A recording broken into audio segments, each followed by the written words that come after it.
When I first watched season 1 of the Percy Jackson Disney Plus show, I was pretty disappointed. I watched the movies as a kid and hated them. They were nothing like the books I enjoyed so much.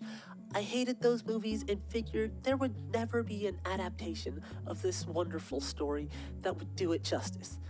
But when they announced that Percy Jackson was going to get a new show on Disney Plus, I was beyond excited. Maybe this time they would actually get it right. I mean, the author of the books himself was involved with this project. Surely it would be great. But after watching season 1, I walked away feeling sad. It wasn't a bad show, it was just different from the books. And considering how much the books meant to me as a child, I just so desperately wanted to see them faithfully adapted to the screen. So when season 2 was released, I decided to give it a chance and watch it. But this time, my expectations were low. And season 2 of Percy Jackson diverges even more from the books that I grew up loving. But somehow, I think that's why I liked it more than season 1. Now, I was a huge fan of the books as a kid. They were a massive part of my childhood. When I was in elementary and middle school, I read and reread every single one of Rick Riordan's books over and over. I must have read each of the original Percy Jackson books like a dozen times. And despite the fact that it's been close to 15 years since I first read them, and over a decade since the last, I still remember them in great detail. So today, let's take a look and see if season 2 of Percy Jackson holds up to the standard the book set so long ago, or if I got through it purely by nostalgia and spoilers, obviously. So sit back, relax, and let's talk about season 2 of Percy Jackson and the Olympians. Now, I actually enjoyed season 1 of the show. I was disappointed that it wasn't as accurate to the books as I'd hoped, but I must admit, it was a good show. I would expect a non-book reader to thoroughly enjoy their time watching it. The only reason I saw it in a negative light was that it wasn't the same as the books, although it was still leagues better than the movies. I initially hoped that season 2 would be more accurate to the books. Season 1 was already so much better than the movies. Maybe the inaccuracies with the book were just missteps. Maybe season 2 would be more faithful. No, it wasn't. Season 2 actually doubled down on its changes. But this time, I mostly thought it worked better. Most of the changes I liked have to do with character development. This season gives characters other than Percy more of a chance to shine. More so than in the books, because with a visual medium, we can actually see things from other characters' perspectives, whereas in the books, we only get the story from Percy's point of view, making the heroes and villains more black and white. One of the best examples of this is how they handled Clarice. In the book, she felt more like an antagonistic bully who eventually learned to respect Percy. She gets some interesting moments, like how she was the one who went ahead of everyone else to go take the fleece to camp and complete the quest, but the show gives her so much more. We get to know Clarice more through her interactions with characters other than Percy. We can directly see how she looks up to her father and wants to make him proud. We see Clarice and Grover trying to escape from Polyphemus when she thinks Percy and Annabeth are dead. She even gets some extra cool moments like during the final battle where she finally admits that she has friends and fights off Chris and Luke's supporters. Another way that having a wider perspective benefits the show is that we get to see a lot more of Luke. While it's clear that in the book, Luke is not always 100% committed to Kronos, and he still shows some affection for Annabeth, we don't really see it a lot. Well, in the show, we actually get several scenes from Luke's perspective that Percy doesn't see. We see him talk with Annabeth alone a few times, and in these scenes, Luke actually feels human.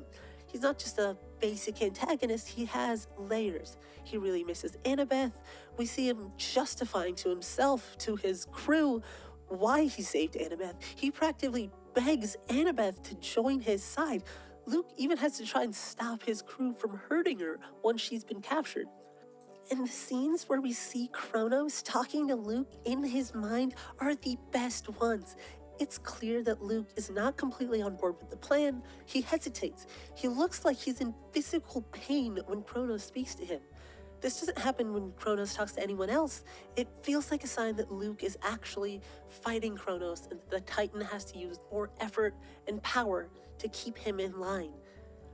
These aren't the only two characters who get extra screen time in the show. Tyson, Grover, they seem to as well. I mean, Grover was barely even in the book, right? We see him in Percy's dreams at the beginning, and then he's there during the fight against Polyphemus, but that's kinda it. So I'm glad we got to see more of him. All that being said, there were some changes that I was not fond of. Things that I felt weakened the show overall or were just strange or unnecessary. The Polyphemus fight, for example. It was the climax of the book, but instead they relegated it to just one episode and not even right before the end. It's like they wanted to create dramatic tension and fabricate a new climax, even though the Cyclops fight was already enough. Anyway, they made Polyphemus a little smarter by having him set a trap and not falling for the nobody trick, but this removes the fun little nod to the Odyssey that the book had, and then we have this long, convoluted fight sequence, but in the end, despite some cool set pieces, it feels like the giant Cyclops went out too easy. They didn't poke out his eye, he just gets pushed into the ocean by Tyson, and then he's never seen again.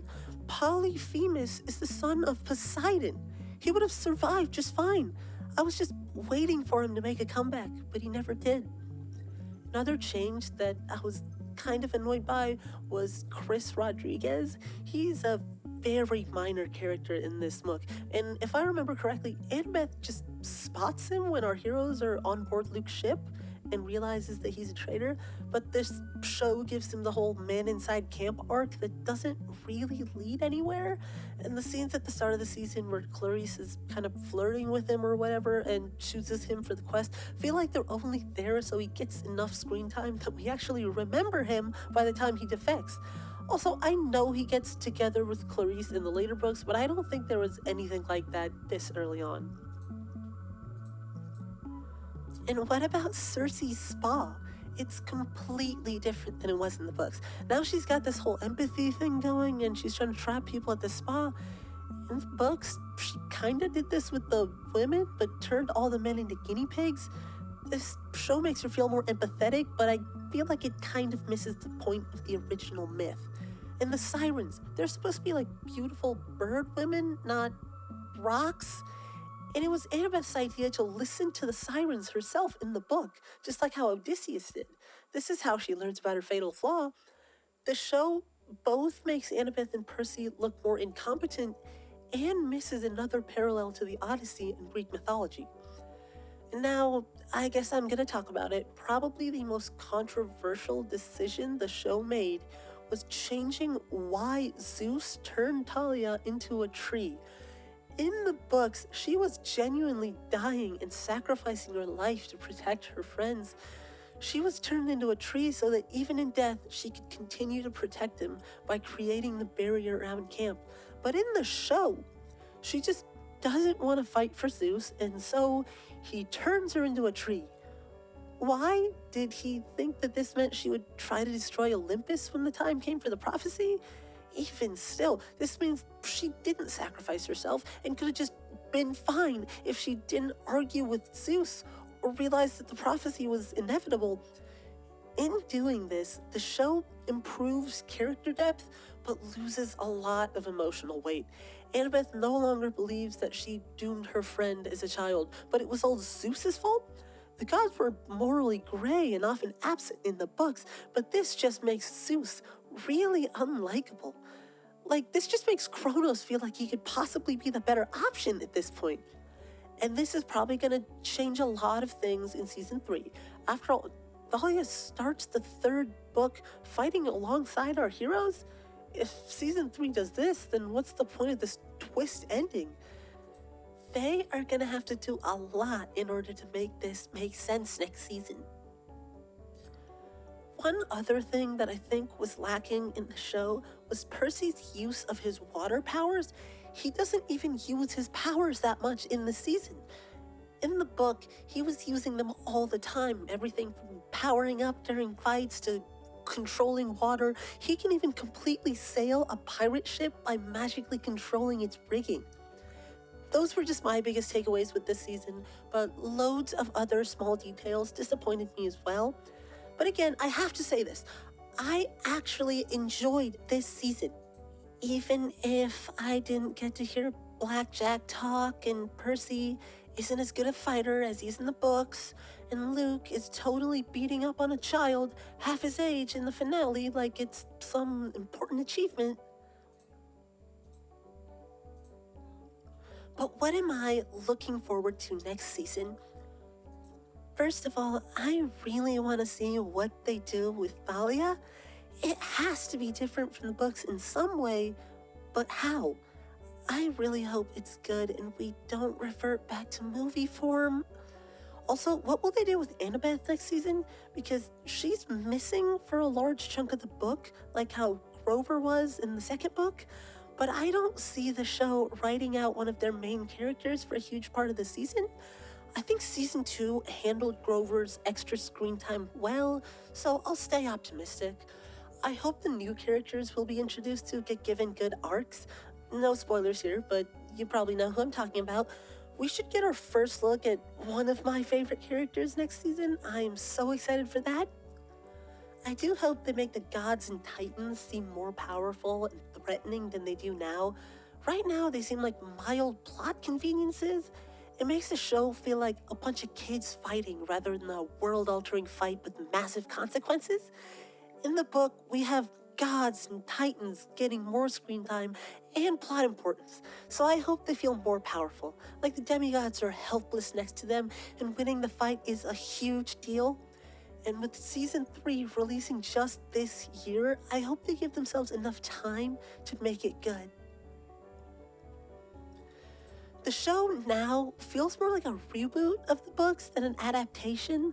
It's like Rick wants to use this opportunity to write a completely different version of his own story. And I think that's okay. I liked season 2 overall more than season 1, even if I did have some problems with it. I just hope that season 3 fixes some of the issues I saw in the first 2 seasons and that the show continues to improve. I really hope it doesn't go off the rails and completely lose the plot like the movies did. I want to watch Percy Jackson because it's a good show, not because I feel obligated to by nostalgia. Anyway, that's all for today. If you made it this far and enjoyed this video, feel free to like and subscribe. It would really help, and I promise I'll make more videos soon. Thanks for watching. Bye!